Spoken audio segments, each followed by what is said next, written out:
Hi and hello watch fans, and welcome to another edition of The Real Time Show with me, your friendly neighbourhood watchmaker Rob Nuds, and the friendly neighbourhood jeweller Alon Ben Joseph. We are talking to you from the Villa Sarasan, hosting the Time to Watches 2025 event, and we're here with Carol from Berney Watches, and we are about to learn about this very interesting brand that is producing things that we haven't yet had in the Glass Igloo. Carol, welcome to the Glass Igloo.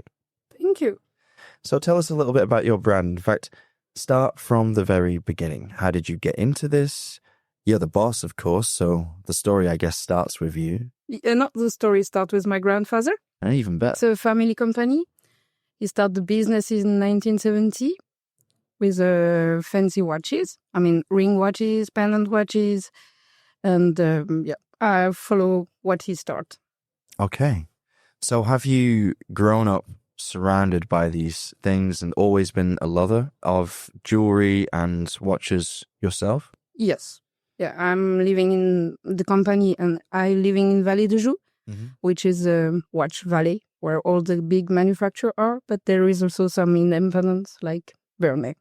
Okay. And I'm in the watch business since 20 years. So I know quite a lot of things about this. And I want to say it's more watches before being jewels. Okay. I mean, your watches are different from every other watch we've had pass through our studio this week because, unlike everything else, they're not worn on the wrist. So we've got rings and we've got pendants. Alon is currently sporting a very fetching pinky ring watch. Well, it's a pinky ring for him at least. And a pendant watch, which he's playing with quartz powered. Now, as some of you may know, I'm quite a fan of pendant watches and was wearing my Jacques Dro vintage piece the other day. And I am thrilled to see a modern iteration of that. There is nothing lied here. We all know Rob has groupies. He rocked his Jacques Dro vintage watch necklace pendant. So it slides like either a cigar cutter, if you need to imagine what we're talking about, or if you remember these travel alarm clocks back in the day that slide on two sides. Rob has been rocking his new vintage Jacques Dro in yellow gold, which he has several, and trust me, it's a magnet. So gentlemen, it's not only for women, and it's not about gender fluidity. Historically, we might see nurses wear it in hospitals. Mm-hmm. They have maybe clip-on watches, and we also see them back in fashion. Yesterday, we had Aerowatch here with cool, modern pocket watches. Mm-hmm. So, if I may, Rob, I'm going to hijack the conversation quickly. I had an interesting chat with him.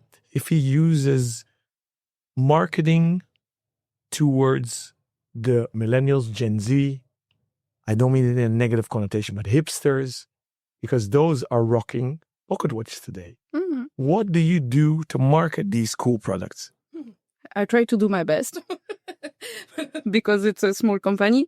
So I don't have a marketing strategy or whatever. I just think people should love these products because it's also a part of the watchmaking history. Because in the past, all the ladies have this kind of watches. Because it was a secret watches, because they were not allowed to wear watches to see that they are boring or whatever. So yeah, I think it's kind of vintage, and vintage is coming back. So I'm sure people will love this kind of watches. Do you use influencers marketing? No, not at all. How do you market your watches? I'm very bad for that, to be honest. Well, you're here. You're here. It's the first time. I'm very not confident, but anyway, I'm trying to do this kind of stuff, and I'm coming to Time to Watches, of course, because I think it's the place to be. Is it the first time? No, it's the third time. Is it good for you guys? Yes, it's very good for me to find the retailers and distributors, because I need to show this product to many people. So where do you sell most? In what country? Today in Switzerland, because it's Swiss-made brand, and I'm very proud of that. And I made new product, totally Swiss-made. my supplier are in La Chaux-de-Fonds. So that's also the way that I want to give to the brand is to make Swiss watches, not cases coming from China. Sorry to say that, but many cases are coming from China. So. Don't apologize. It is what it is. People might or might not say what it is. You're proud to be Swiss, proud to be Swiss made. Yes. You're in the Val d'Ajou. So is that actually a selling point, you think? To be Swiss? Yes, for the new generation of buyers. I think so. Do you do e-commerce? Not at all. Why? Because I'm an old-fashioned lady. and I just, it's a family company. I heard my grandfather teach me that our retailers are very important and we need to work with them. And if we do online business, then they have no market for them. And I want to keep the relation with my customer, which is very important for me. Sorry, I had to tell our next guest we need 10 more minutes. As you can imagine, glass igloo, so literally we're inside a fishbowl. Sorry for that interruption. No problem.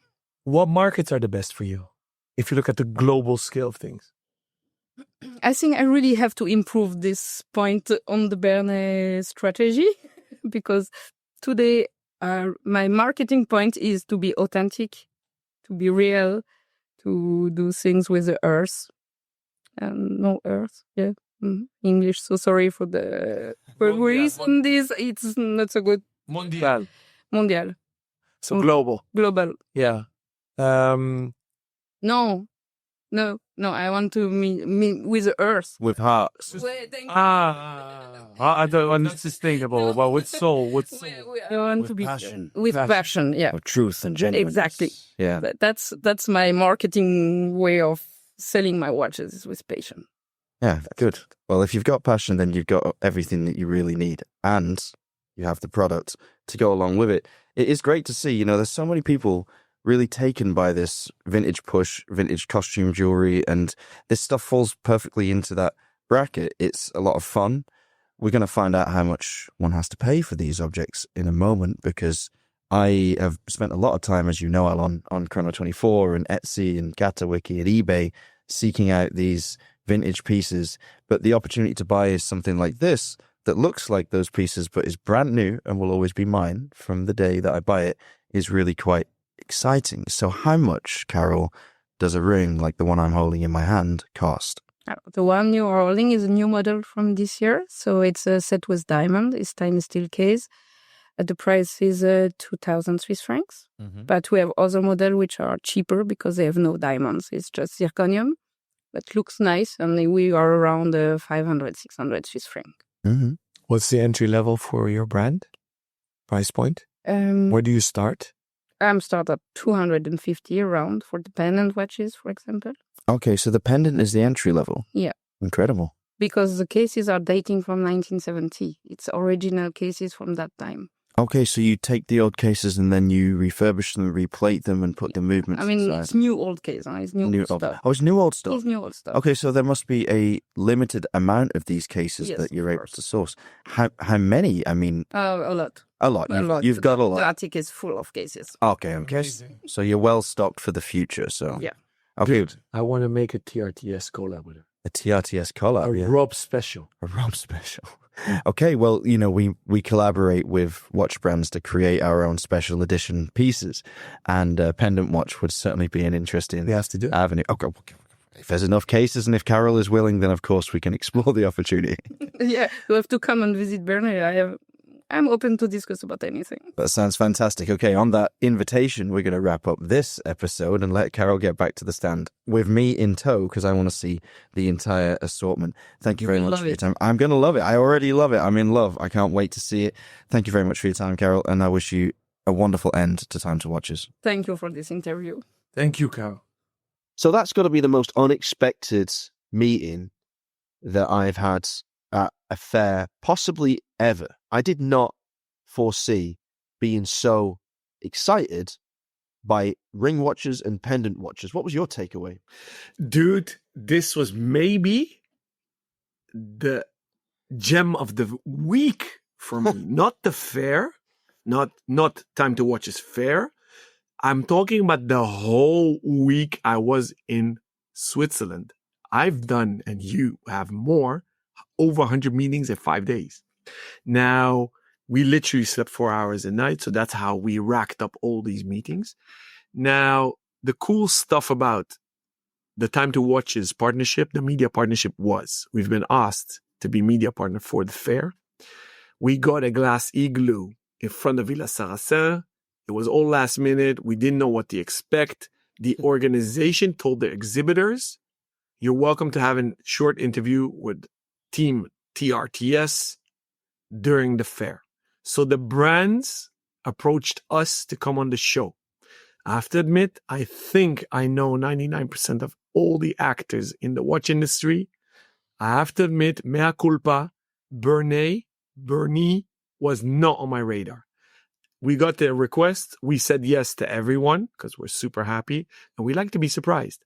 So comes the meeting for our recording with Berney, rocks up Carol. I think it's Bernay, right? Yeah, it is Berney, but for the Americans, it's Berney. And rocks up this rock chick, cool chick, Carol. We start chatting, good vibes, cool Swiss gal. Seems she's like third, fourth generation of a company that's been uber Swiss in the mountains, making their own stuff, which is pendant watches that Rob was rocking all week because he collects vintage pendant clocks, watches, and he rocked a beautiful piece in gold. The hipster stud he is, looked awesome. And we sit in his meeting, and I would have never discovered Carol, because why? She got a table in the top floor in the nooks crooks of Villa Saracen, all the way tucked in the back. And she invited me to come to the stand after the recording, which I did because I got fired up during our interview. You did. So this family has been making pendant watches and ring watches for donkey years. Her luck, they came back into fashion. Now mainstream doesn't know it, but hipster, the guy in the know, the dude creating stuff, Rob Nuds, was rocking one at the fair. Okay. So obviously she was impressed by Rob. I've never been called a hipster stud before in my life, and it makes me quite uncomfortable. But I'm sorry. It was meant well. I know. I'm taking it in good humor for sure, but you're covering me in too much glory. I do have a pendant watch. I have a Jacques Drill pendant watch, but I've only very recently even learned of their existence, and I learned of them through a friend of mine, a fellow watchmaker called Amy Cowhig, who works for Subdial, the very nicely run and very nicely presented secondary market platform in the UK. And I ran into her in London recently, and she was wearing one. And I was like, wow, that's so cool. I really want to get one of these myself. Obviously, they're normally worn by women, but I thought, why not style it out? You know, I've worn Bulgari Serpentes before in the past, diamond-studded Hublots and whatnot. I don't mind a little bit of bling. Because what am I, a hipster stud? That's it, I'm a hipster stud now. Okay, so Carol turns up with, her main pendant watch, it was very similar to mine. Rhodium plated, 32mm length, lipstick shape, they call it. It looks like a little old lipstick. And the main difference, well, hers was rhodium plated, mine's gold, but theirs are powered by quartz.